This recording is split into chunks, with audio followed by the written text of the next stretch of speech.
U.S. Food and Drug Administration are supposed to be the biggest watchdogs when it comes to the safety of our food supply here in America. But instead of preventing harmful additives and synthetic chemicals into our food supply, they have been taking major payoffs from the conglomerate corporations that have been poisoning us for decades. What's the result? Heart disease, diabetes, cancers, autoimmune diseases, inflammation, obesity, serious digestion and gut issues. Former FDA Commissioner Dr. David Kessler exposes it all. Over the last 40 years, the United States has been exposed to something that our biology was never intended to handle. Energy-dense, highly palatable, rapidly absorbable, ultra-processed foods that have altered our metabolism and have resulted in the greatest increase in chronic disease in our history.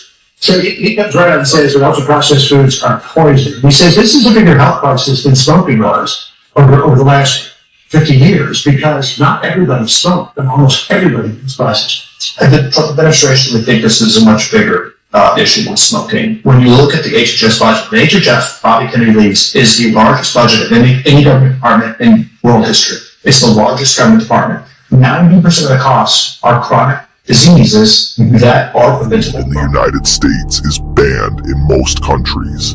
In fact, our food supply contains over 10,000 chemicals that are banned all around the world. These chemicals are the source of majority of our chronic illness here in the quote-unquote great US of A. That's why you'll see a leukemia clinic jam-packed with children receiving treatment, or dialysis clinics overcrowded because all of the synthetic chemicals shutting down our organs. So we must ask ourselves, can this be considered chemical and biological warfare? This is American chicken and this is European chicken. The American one is washed in chlorine. Put it in water, that is chlorine coming off. In Europe, this is illegal. This is American salmon and this is European salmon. The American one is fed artificial dye to look pink. You are eating colored industrial fish. Without that dye, it would be gray. This is American deli meat and this is European deli meat. The American one contains sodium nitrate, linked to colon cancer and banned across Europe. I leave both out for 3 days. The American one looks the same. Meat that never rots is not food. These are American eggs and these are European eggs. The American one is pale yellow. The European one is deep orange. That color is life. That egg could not legally be sold. Chlorine chicken, gray fish painted pink, meat that never rots, eggs with no life. Every chemical spreads into your blood and travels to your brain, joints, and gut.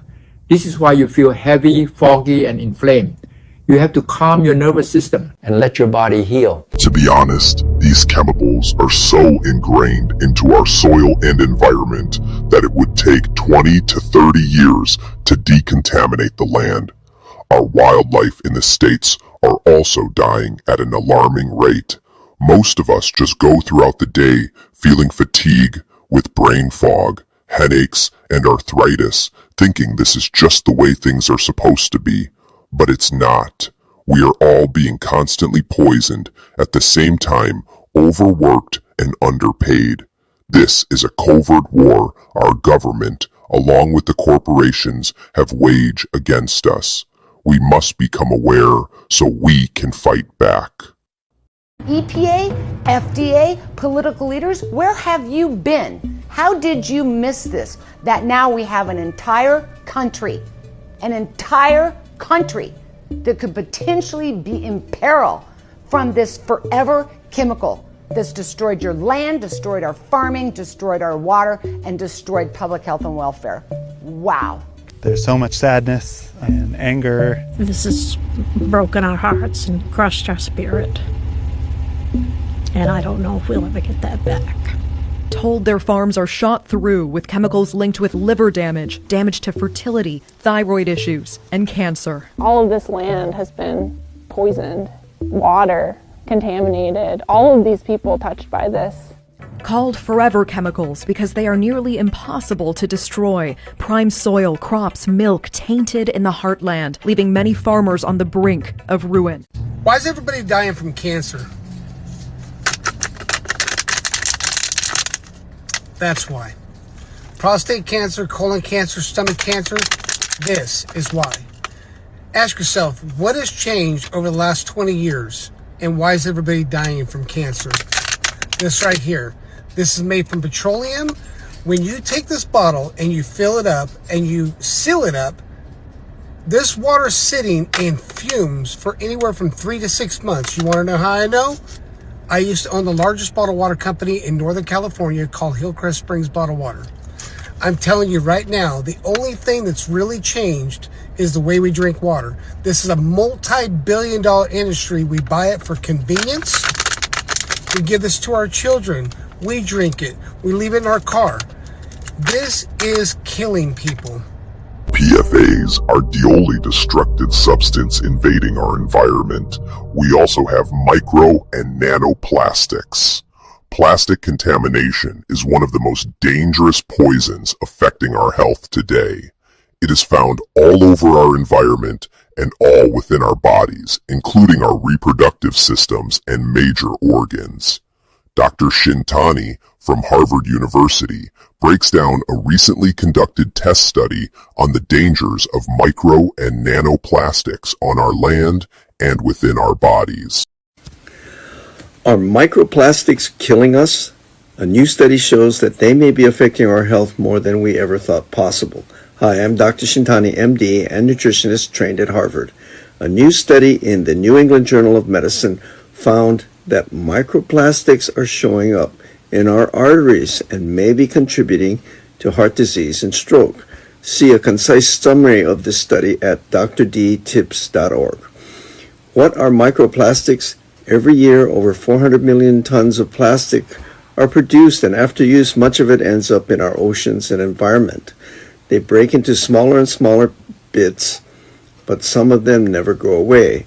It now appears that we're ingesting these microplastics daily through our environment, bottled water, plastic-wrapped foods, fish, animal fats, and even through skin products and clothing. These microscopic particles are sneaking into our bodies without us noticing. So the next time you reach for that plastic bottle or packaged snack, or eat a fatty animal product or seafood, think about what else you might be ingesting, and think about what you're doing with that plastic package. Let's be mindful about our choices for our health and our planet. For a concise summary of that New England Journal article study, go to drdtips.com. I'm Dr. Shintani, for your health. By now you're probably wondering, but why? Why are they letting all these poisons in our environment? Could it all just be for profit? Well, it's a lot more darker than that. The truth is way more alarming, because they're not doing it for profit primarily. The true agenda is depopulation. This has been the agenda all along. The so-called elites want less people on the planet. Don't believe me? Listen for yourselves. When we invest in clean energy and electric vehicles and reduce population, more of our children can breathe clean air and drink clean water. First, we've got population. Now, the world today has 6.8 billion people. That's headed up to about 9 billion. Now, if we do a really great job on new vaccines, healthcare, reproductive health services, we could lower that by perhaps 10 or 15%. What do we need humans for? Or at least, what do we need so many humans for? Do you have an answer in the book?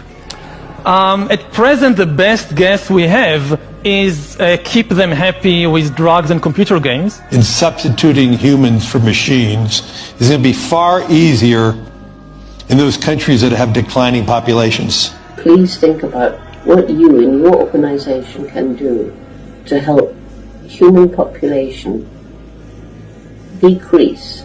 Effect of reducing population growth, that's this big benefit. The population is growing the fastest where people are less able to deal with it. Will we still need humans? Not for most things. We'll decide. We have the twin challenges of both population growth and climate change. First, we've got population. Now, the world today has 6.8 billion people. Now, if we do a really great job on new vaccines, healthcare, reproductive health services, we could lower that by perhaps 10 or 15%.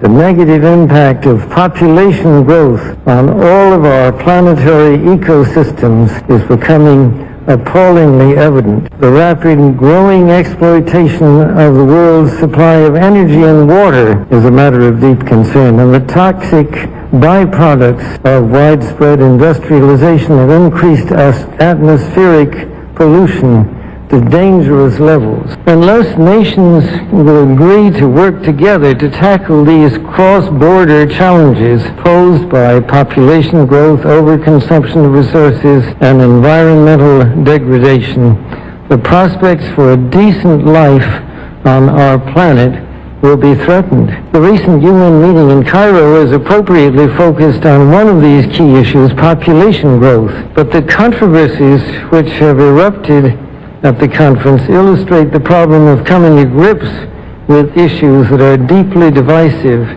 and which have a profound moral dimension. The United Nations can and should play an essential role in helping the world find a satisfactory way of stabilizing world population and stimulating economic development in a manner that is sensitive to religious and moral considerations. Economic growth is, of course, an inevitable corollary of a growing population and is essential to improved standards of living.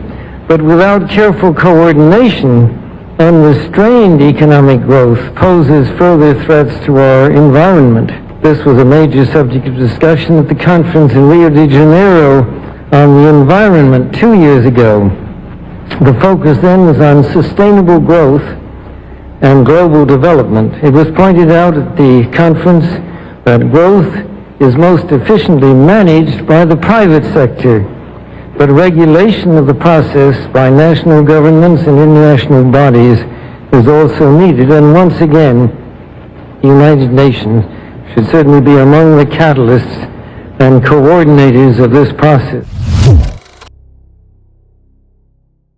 Comfort slows you down? Reach for natural relief. Night and Day Hemp's extra strength CBD pain relief balm melts into aching muscles, delivering warmth you can feel. Soothe your body naturally. Feel free to move again. Night and Day Hemp balm melts away tension so you can enjoy every moment. Feel the difference fast. Real relief, real results. Order now at Night and Day Herbals.